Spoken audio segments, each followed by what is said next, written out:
Hi, Candace. Let me go ahead and start with the notes that y'all took last week. And it was from a PowerPoint. And actually, my notes are set up in such a way that it's very easy to convert to your Cornell notes because I always want to tell you what your learning target is, whether it's for several things that we're going to do in class or just the notes, which is the case here. My learning target, so this is the title, Rhetorical Analysis, and the learning target is this: to acquire the tools to become analytical readers of all types of text. Now, we'll come back to that later, but that's important. Those two things will fill in two things at the top of your Cornell notes. This also is easy because in the left part, which I will show you, the left part of your Cornell notes, it will ask you keywords and key questions. Okay. It's easy to do here because I tried to see if everybody could remember from their reading what was here, and most didn't. But nevertheless, I'm putting the keywords in blue. So these would go in the left column of your Word document or your paper, notebook paper. Okay. Then I would put to the right of that some notes. So while I would put summary, details, context, thesis, and evidence over on the left side and bullet them, as I will soon show you, then the words that are in black font are the ones I want to summarize. So over on the right-hand side, I would go back and read this in order for readers to know what the subject or topic is. The analyzer must first provide a summary. So over in my notes to correspond with this, I would say, after reading, the readers need to write down what they think it's about by summarizing it and putting three details, beginning, middle, and end, from the text to support the summary. Okay, and the summary is the overall meaning the text.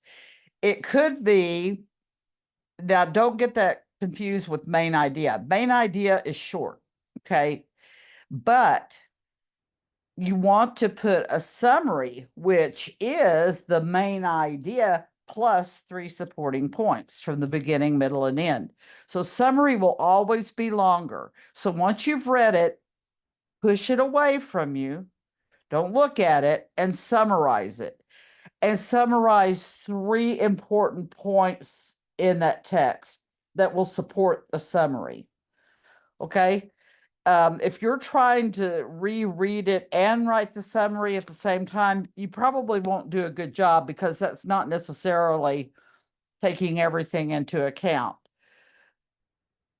You need to depend on your memory to help you with that, with the summary.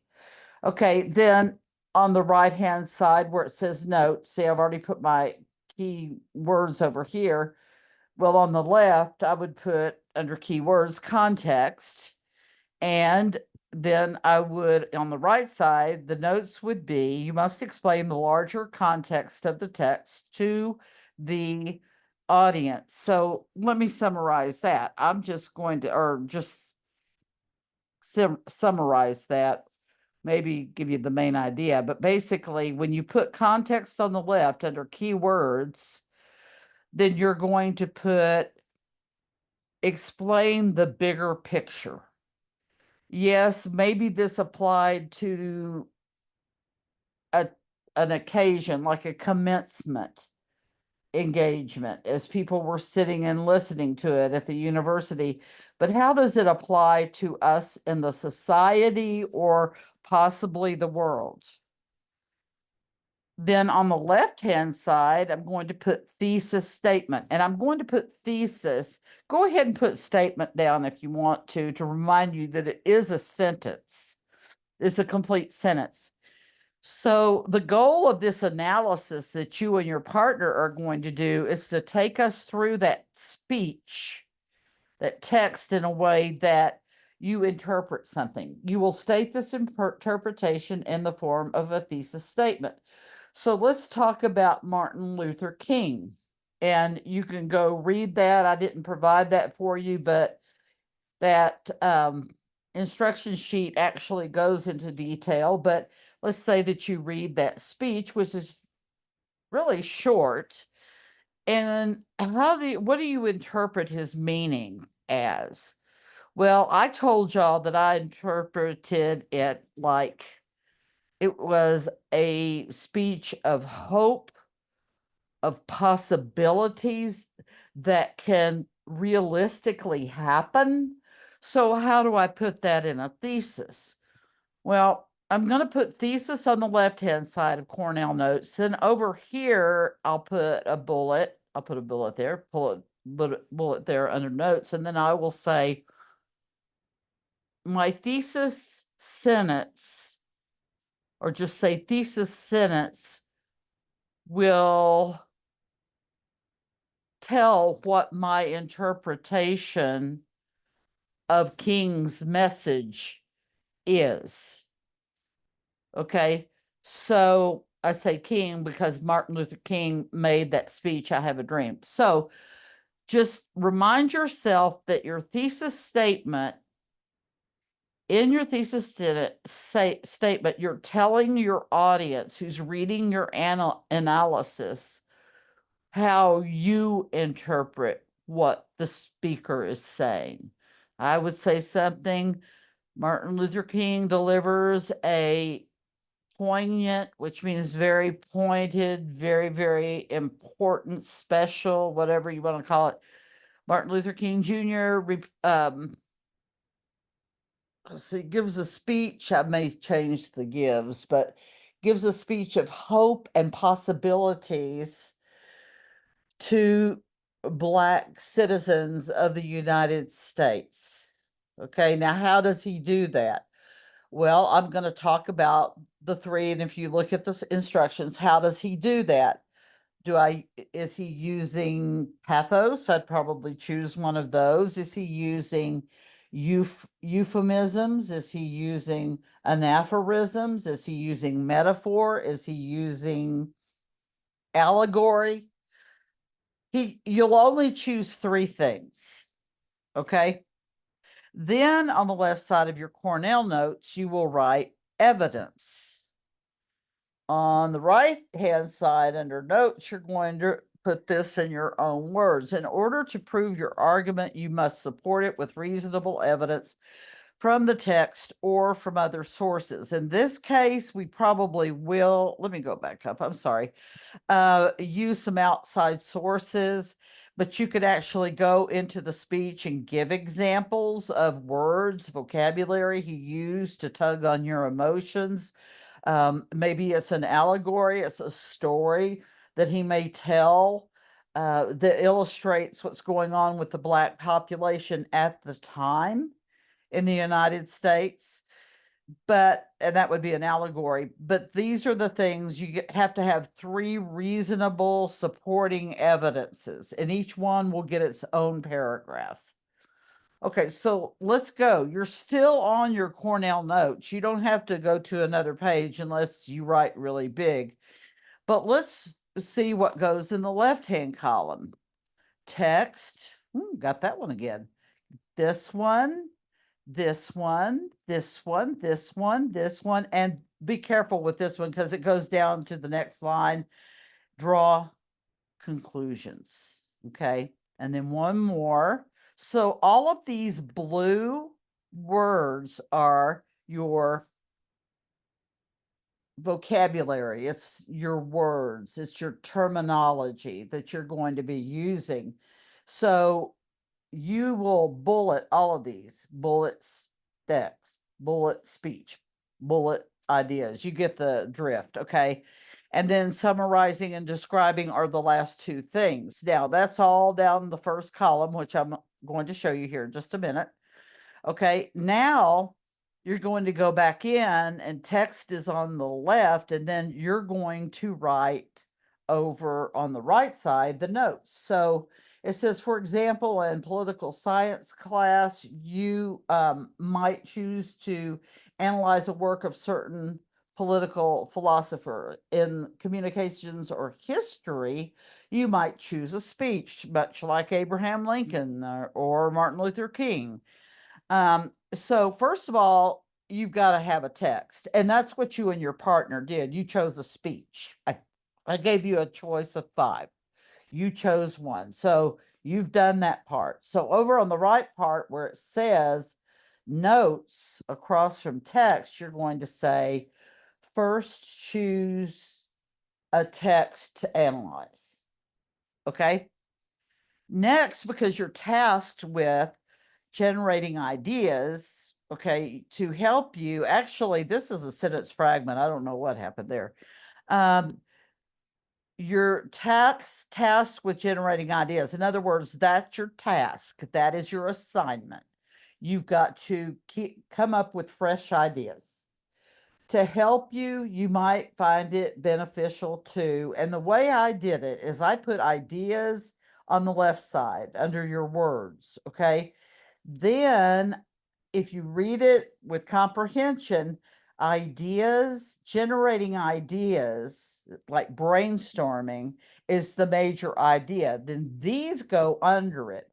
So you may say, I don't know how to get new ideas. Well, to help you, first read the text, respond to it on a piece of paper. You're the only one who needs to see this. Summarize what you just read, then start analyzing it. What literary devices, what logical, well, you don't want to say logical fallacies, but what appeals, pathos, logos, what's the other one? Ethos. What did they use? Then draw conclusions.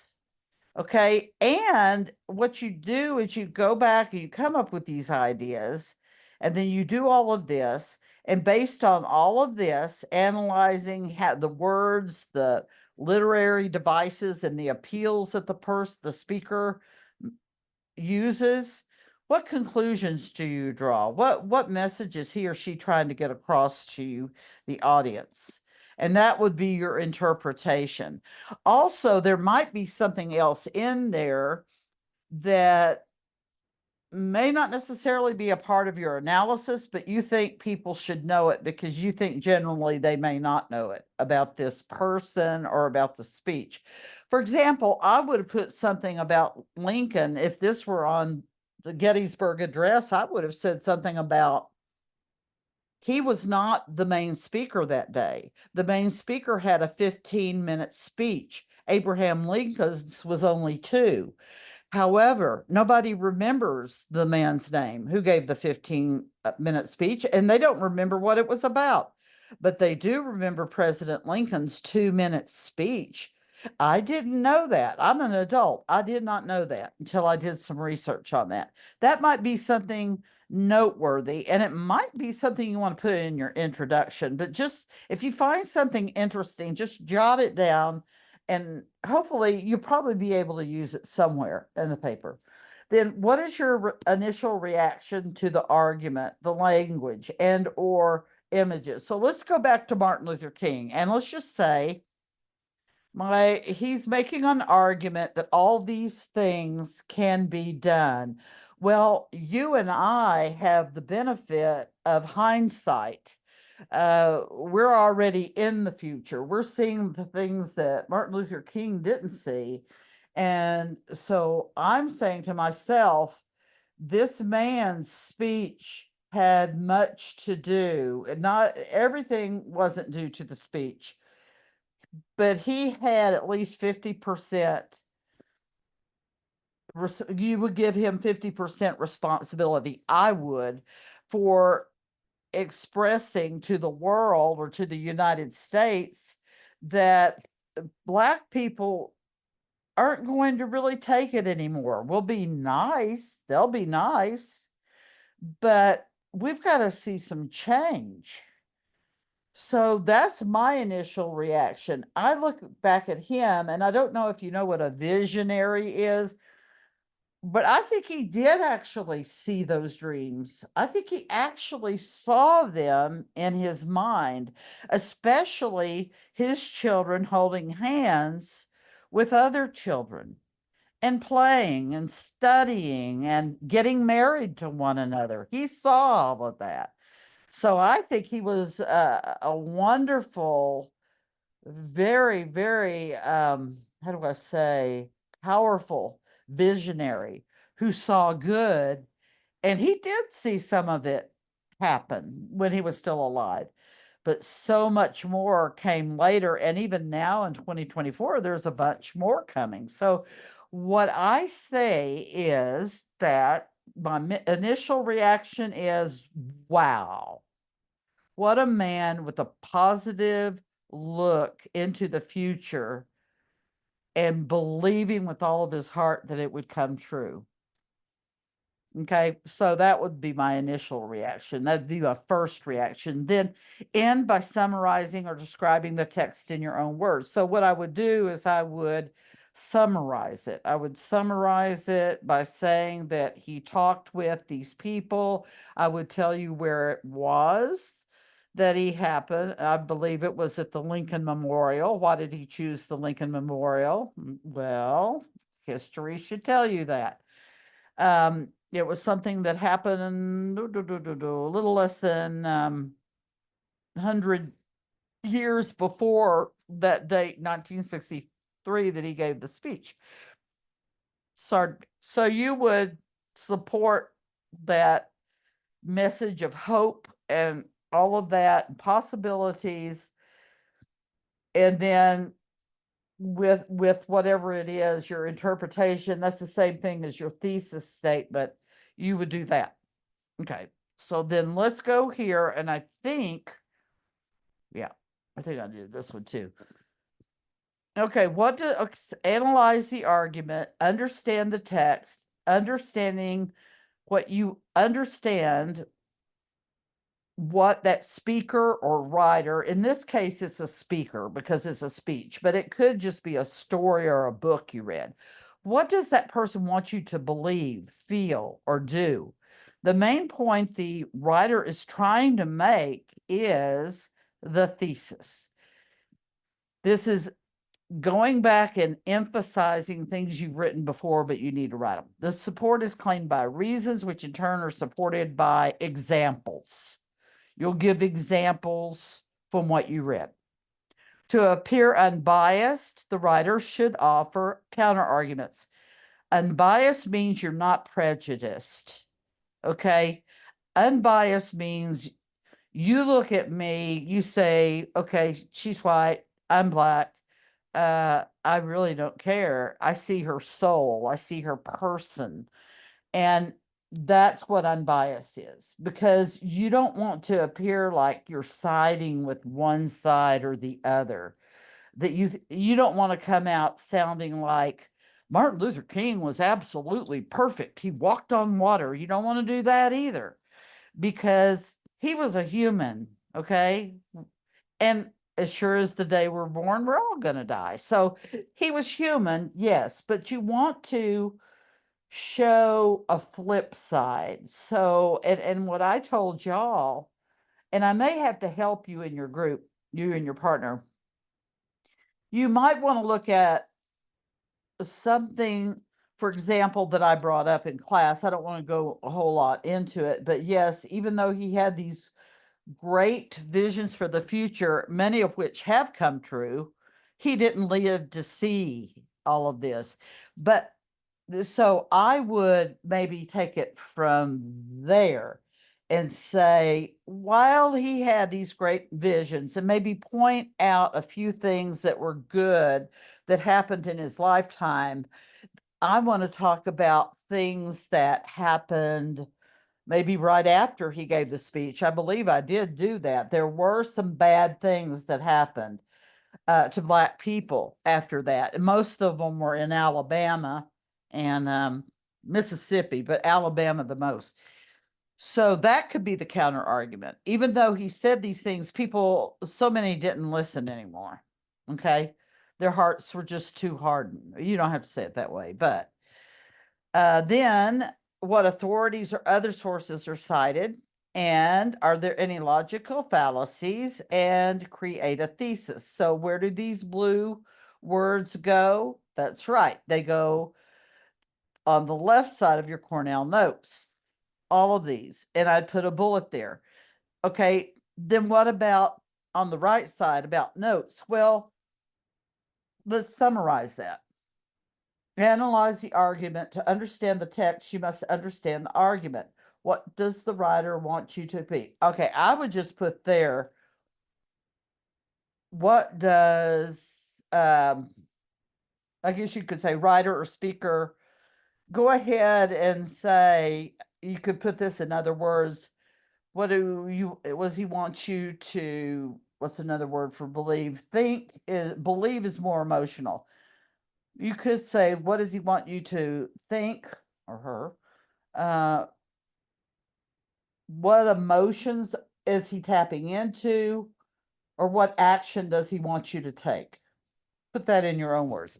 Those are on the right side. Those are your notes. The main point that he's trying to make is the thesis. Okay. So again, thesis, if you want, well, I just do thesis on that side, and over here, just say the main message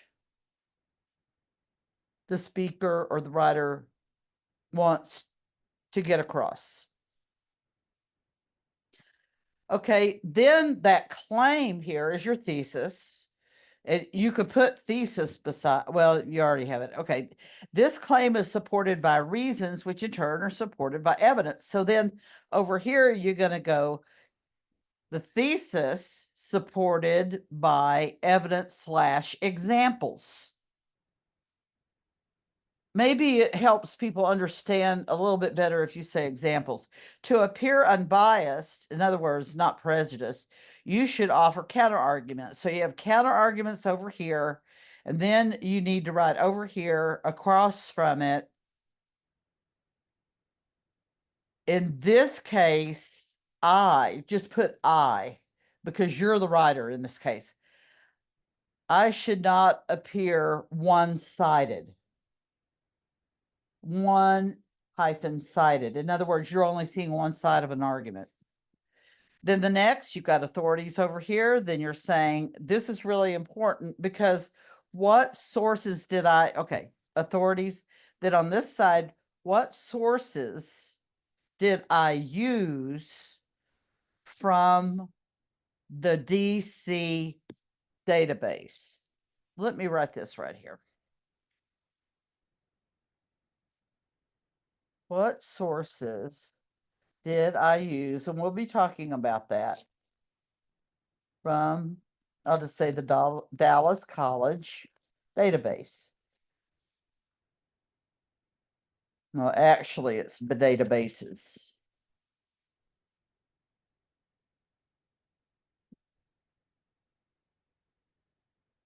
Okay. That may not be on the one, that's not going to be on the one you got, I don't think. So be sure to write this down now. And you can stop the video and look at it. So when they're doing this, they're saying, yes, you may have used primary sources from your speech and give me examples, especially if you're trying to cite a metaphor or something like that. Yes, it should be from your primary source, which is your, what am I saying? It's your text, but over here would be secondary sources. Maybe there is a critic who said something about metaphors in that speech, and you want to use that source, but you'll have to go on to the Dallas College database to get it. Oh, hold on. I didn't want to say, I left out a word. Library. There are a lot of things on the database, right? Okay, library database. Real easy to get to. bases. There are several. Okay, and then what did I just do? Let me bring our body, everything back. Okay, then you have logical. So authorities on the left would be the source itself, the speech itself, or something from the Dallas College. You could put DC if you want to, library databases. Are there any logical fallacies that rely on faulty information and are misleading? Let's say, oh, there's so many logical. Sometimes we think something's reasonable or logical, and it really isn't when you look into it.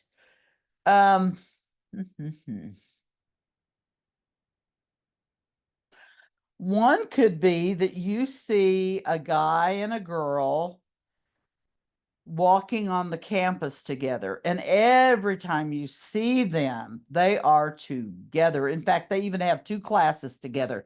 Why do you know this? Because you kind of like that girl, but you assume that they're actually boyfriend and girlfriend. Okay, you find out later they're brother and sister. And then you wish you would have asked them earlier. That's a logical fallacy. A boy and a girl together. Well, they can only be boy and girlfriend because, I mean, they're like together all the time. And then you might find out they're twins, but they really don't look a whole lot alike. So make sure you can prove your conclusions. Okay. Don't reach a conclusion unless you can back it up. Okay, with proof either from the text or from a source from the Dallas College Library. I am in such a bad. Okay, is this it? Okay.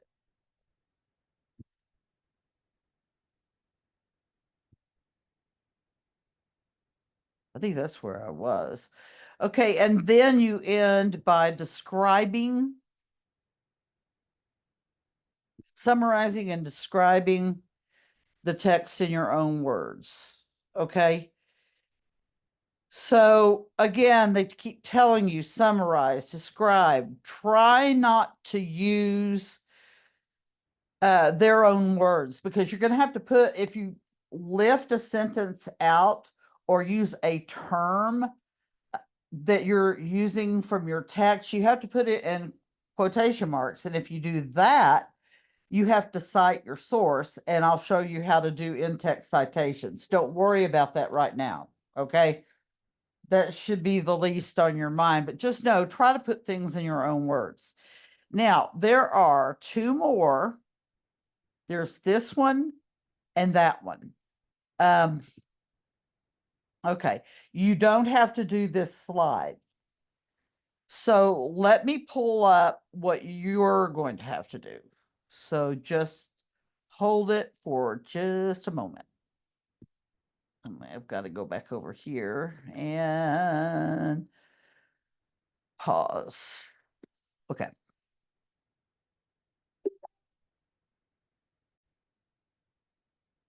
But wait, there's Merv. I want to show you what I did here. Let me pump this up. I may attach it just to kind of show you. Remember at the very beginning when I said, well, my notes are very easy to put into Cornell notes. It says convert. So this is what your assignment is. But you're not going to do it on this one. So this is just more an example. You're going to use this format though. So remember when I told you that my learning target is the same as your essential question. I didn't tell you that at the time, but see where it says, well, actually, rhetorical analysis, that is your title. So you'll fill that in right there. Okay, and then underline it. Okay, and then learning target. What is our goal today? Or in this case, what is my goal for you in writing these notes? What do I want you to get out of it? Okay, so that then becomes your essential question, but you need to put a question mark on it. So how do you convert to acquire the tools to become analytical readers of all types of text?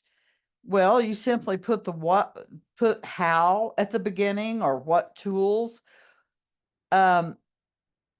You could even, well, I could have reset it, but I just did this one. What tools or information can I use to become an analytical reader of all types of texts? So I made this right here, instead of a prepositional phrase, wasn't a sentence at all, was it? I'm putting it into an interrogative, which means question sentence. Okay. Now go ahead and put that on yours, even though we've already done the first two. So see where all these keywords are? And I kept telling you, you put those over on the left. Remember, every time we went to a blue word, I'd say, put those over on the left. So what I did, I separated them with a line. So these are all those blue words, and you all actually see some repetition. But what I did right over on the other side, these notes right here correspond to this. So I put it in my own words. Okay, then between these two lines, this is what I put. Okay, and I actually have this at the bottom too. Now, remember when they say you have to generate ideas? I don't want to do that. Oh, I'm trying not to get that square. It says generate ideas. I'm trying to point that top arrow there. And these are the things that you do to brainstorm. That's it. And this says here in the box, it's hard to read. Um, especially worth. Oh, also remember your noteworthy information. I don't know if that's going to let me create. No, it won't. I think I cut some of it off.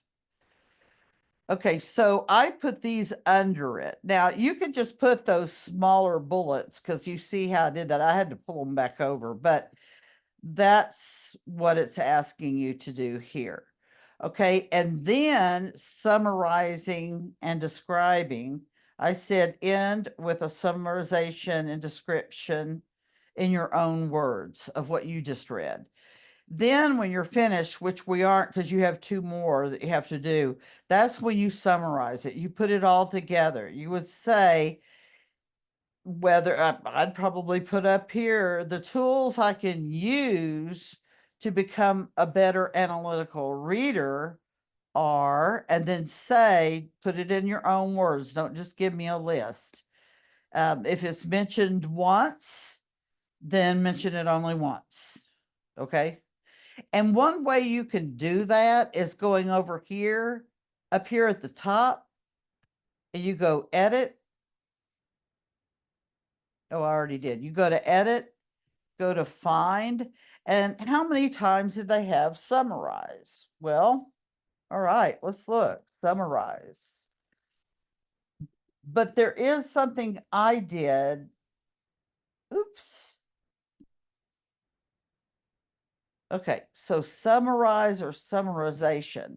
If you look up here, it says 0. So let me go.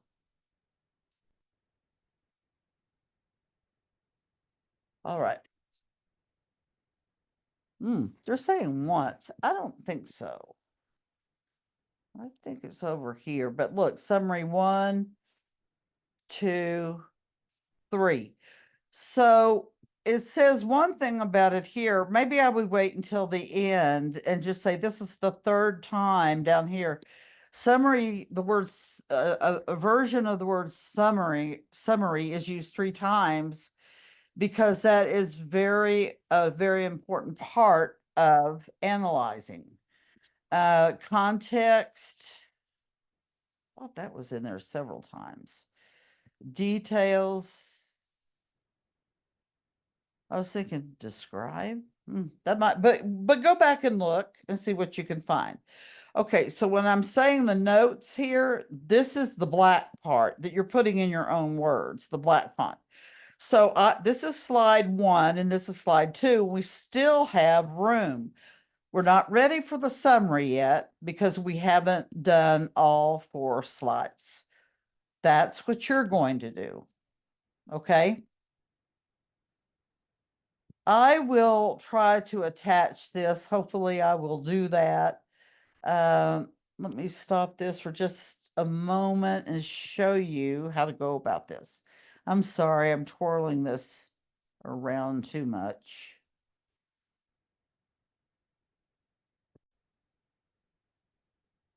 Now I'm going to attach this so that you can fill it in, but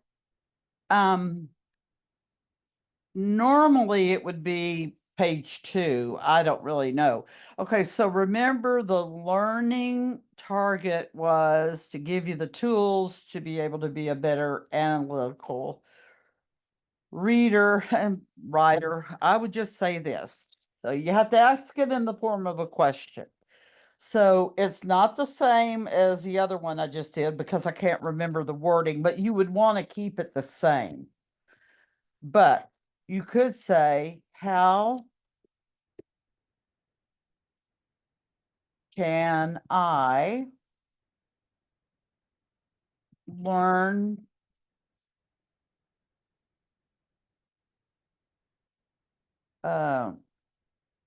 let's see. I'd just say this. How can I learn how to be a better analytical reader and writer across all texts? Remember, it has to be in the form of a question, and you're going to look at your learning target. If for some reason I'm giving you notes, and I don't have a learning target, which I should, then I will just say, if you're taking Cornell notes, this is your EQ. This was your essential question, EQ. How can I learn how to be a better analytical reader and writer across all texts? So that's basically saying the same thing. So with your keywords, you'll just put bullets over here. And actually, I kind of messed that up, didn't I? Okay, I'll make it go over a little bit more. Okay, these might be bold. Take them out of bold. Hit that.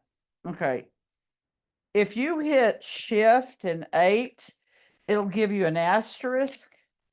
Let's say that your first word is text, and see that's still bold. We need to take it out. So if you get that one, the rest of them will just be regular font. But I don't really want them this far over, so I'm going to drag these over here.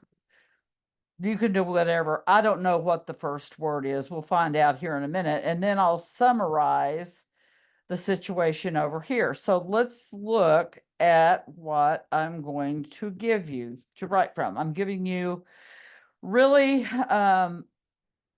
all but the last slide because I had wanted y'all just to draw a picture of that, but that's okay. I like my instructions better. Okay. This is, well, hold on.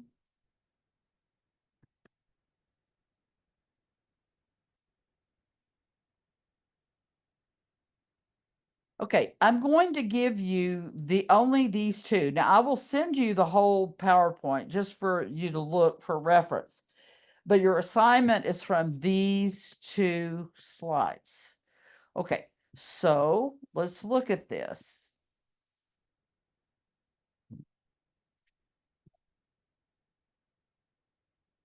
How do I make that smaller?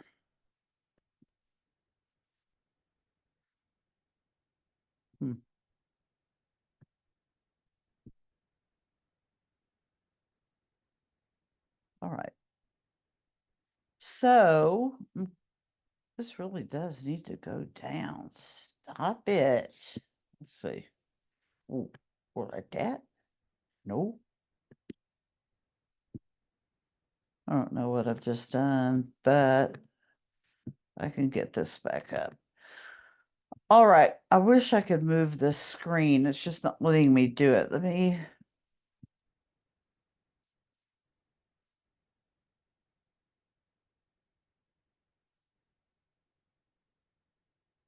get out of this one for just a second.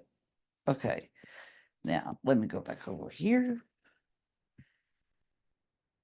It says for Kitus. That's what the one that you want. Okay, so I'm going to take this down. Like I said, I'm going to take it down and I'm going to make it smaller. So you just drag from down here to like right there. And then you go over here and here we go. So now I've split my screen so I can see a little bit better. And make it a little taller. Okay, so I am writing over here this, which let me see if I can make that just a tad bit bigger. I don't want to make it too big. Okay, so here are my keywords. My keywords are, and once you actually have this one written down, you hit enter and then it goes back to another bullet. Okay, the next one is cares. Now I might want to do something with that later on because I thought it was not something necessarily that had to be in the notes, but I wanted it to be in the notes. Okay, so cares. What's the next? Intellectual school.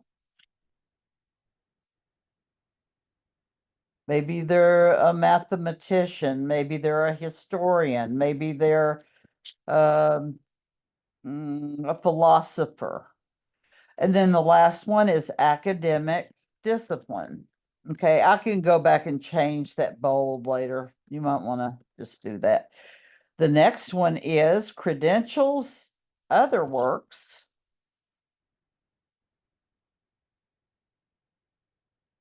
other works, or other work, I'm sorry, stance. And if you don't know what that means, you need to look it up. It means what is their position? It's like saying, are you for abortion or against abortion? Okay, that's your stance, that's your position. What's your position on that? What's your position on AR-15s? Do you see that differently than you see the Second Amendment? Let's see, stance and beliefs. Okay, and then the next blue word is words. Then you've got sentences. Then you've got headings. And you've got punctuation, which is really interesting. Now, what I want to do is go ahead and take all of these out of bold. Let me see if that's going to give, oh yeah, I want to hit bold. There you go. Now, what I'm going to do is go over here and take my notes. So when I first see, excuse me, I see that one. Now it's going to be in bold. Think about the larger context. Well, you know what? I probably should have put that in there. Larger context. It says, what situation does this respond to?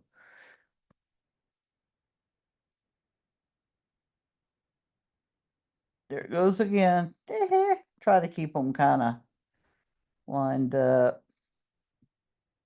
Oh, wow. Hold on. Okay.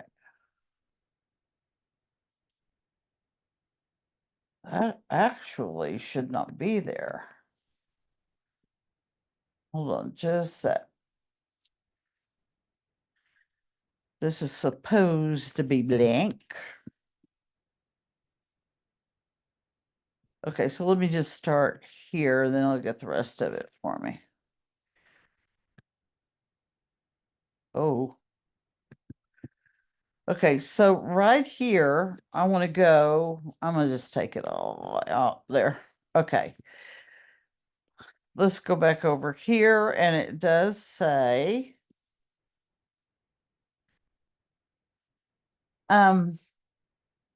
think about the larger context.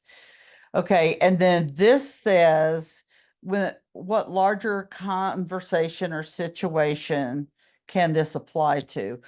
Okay, so which I put in my own words. So over here, you would put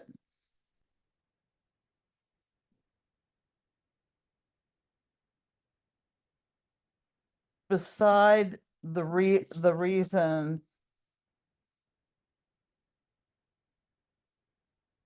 listening, I'll just say beside the audience listening to the speech, who else does this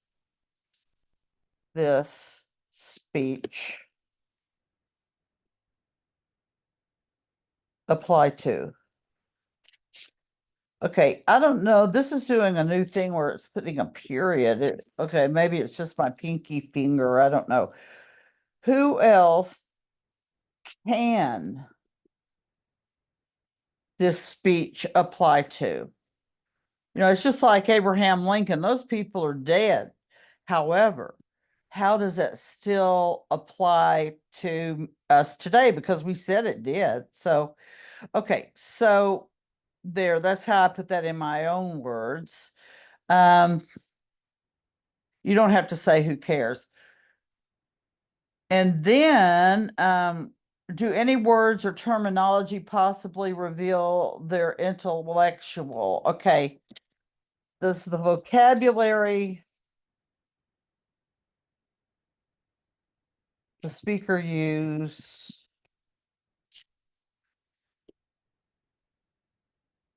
give clues to how, to what, um, uh, uh, let's see, what, well, because it says academic discipline too. Um, Intellectual philosophy,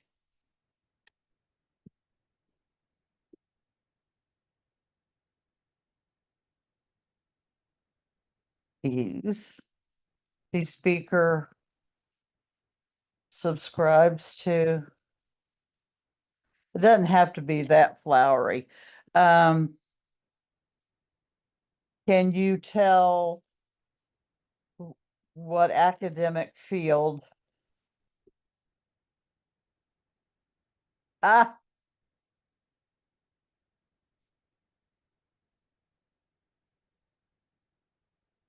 academic field this person is an expert in.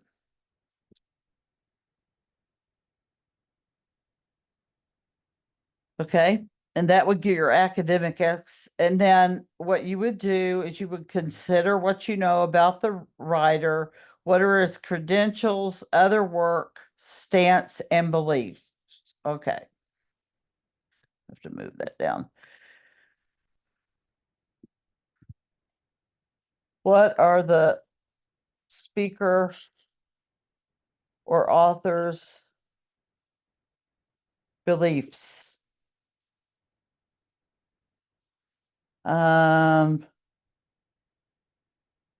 Let's see, it says others stance, beliefs, uh,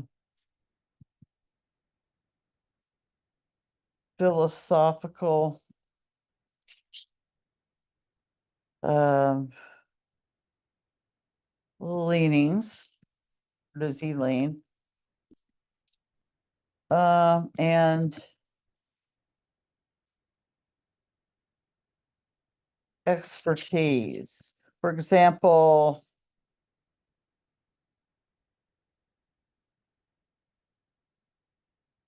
graduate, postgraduate degrees. So that would be a master's and especially a doctorate.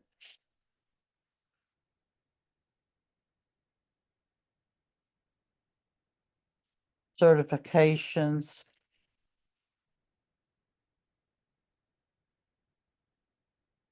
Um, or it could be but I'm gonna say licenses. Okay. If you ask me to talk about veterinary medicine, how to remove a hernia from a dog, I can't tell you. Don't listen to me. I don't have the expertise. Yes, I have a graduate degree. That's true, but it's not in medicine or more specifically in veterinarian medicine. So it does matter if you've got your degree, like your master's, your doctorate in a particular area, or you could have your doctorate.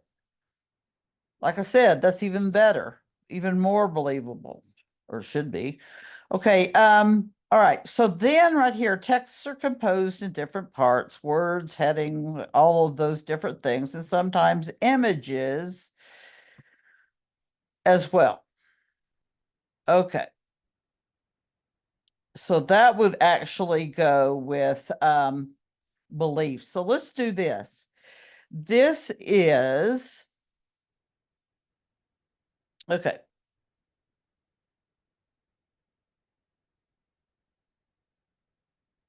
This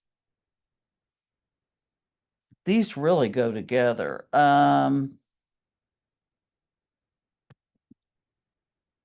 going to put this one in myself. I'm going to say, who is, I'm adding this person anyway. No, that's what we would ask, right? That I should listen to them. Now, this is where I'm going to go over here, and you're going to look for academic clues, credentials, other works, the stance, beliefs. Okay, and then it talks about, yeah, okay. Now, I don't like these way over here, so see where I did that line? I'd bring it right under, anyway, okay.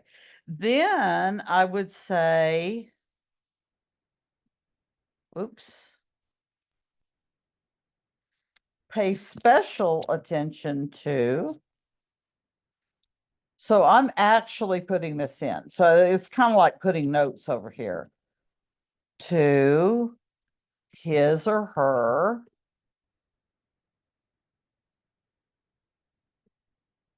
hold on,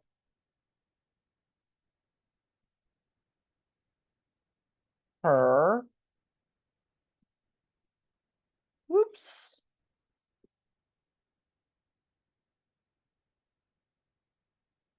And I'm going to do the same thing because these are the things you have to watch for.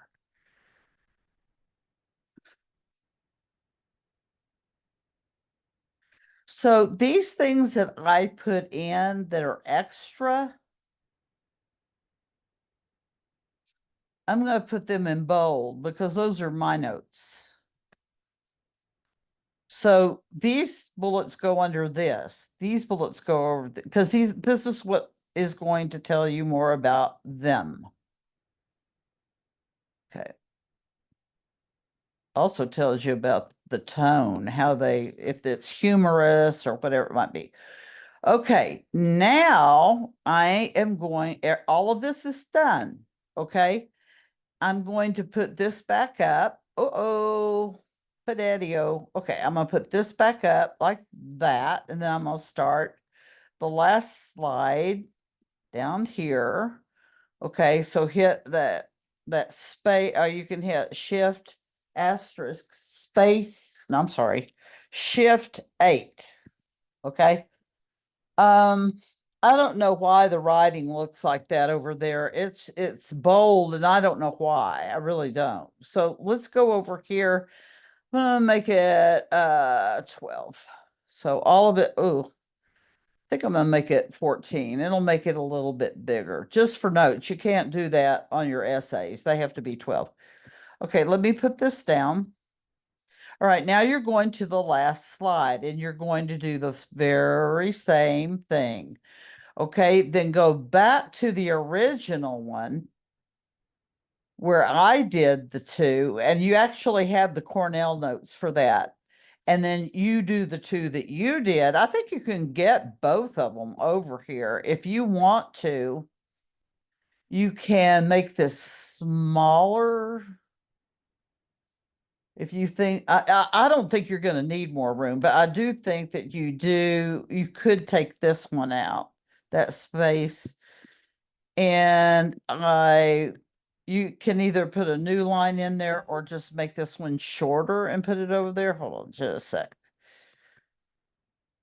Like I said, go to insert, go to shapes, go to line, and I can't draw very straight lines, but I'm going to try. Okay. Then I would make that a black line, and I would make it about that heavy. Okay, and then do the last one underneath that. I go ahead and try to fit it all on there. So what you might want to do is go here and take that down to 10. So on the font, take it from 12 to 10. Then that's going to give you more room. Now move this one up. Well, it just won't let me do that. So I'm wondering if it'll let me do, no, it won't. Well, be careful with that. Edit, undo. Is punctuation the last one? Yeah, it is. There we go. Okay. So then you would start after this. But go back to the one that I did, then look at yours and write the summary. So that's what you need to do. You need to, so I'm going to let you do that one. Okay. Now, by this, I mean philosophy. It could be philosophies also, but whatever. Well, maybe. Okay, let me just say philosophy, then that won't. It subscribes to. Okay, so the one that I did, this one, I'm going to erase all of this right now. So you're going to get this, and you're going to get these two. You'll get a blank one of these. You'll get the PowerPoint with two, there are 3 slides. This takes you to and then there's actually a graph there. You don't want to do that. Okay, or a tree looking thing. Don't draw that. Just do these two. And I think you can put these two on this last one. But after you do these two, then you take the two above it and you write a summary. Remember, a summary is something that with the main idea of it, of your speech, which I don't know what it is. I can't remember which one y'all are doing. And then 3 things that are important from the beginning, middle, and end. So you'll get a blank one of these. I'm going to erase this part and get you to do that one. But there is a way you can copy it. I just won't say. I know you'll figure that one out. Okay, and then this one all by yourself. And both of these should fit on this one sheet. Just make the font, take it down to 10 if you need to. Okay, so you'll get that, and you'll get a blank one of these. Okay, and then you will get the one that I actually filled out on the first two, because you will need that. The first one goes down to this line. The second one goes down to this line. And from the very first one, the title slide, I got the essential question and the title. So take this and the one that you fill in today, then write a summary. And I'd write it at the end of yours. your blank one. Okay, and then you have this video. I know it's very long. I apologize. You might want to split it in half. It may go over an hour. You may do 30 minutes here, 30 minutes there. I will give you, because you really need to know these things. I will give you until Sunday night at 11:59. Okay, but you've got to turn it in by then. And I want you to turn it in. There is a link that says you can turn the notes in. It'll probably tell you that you're late, but you aren't. I'm letting you redo it. Okay. If you can't find the link, let me know. It's due Sunday night, 11:59. And email me if you have any questions, please. Because I think this will help you a lot. I really do. I think it will. I think it would help a lot of students, actually. Okay. Thank you so much and good luck.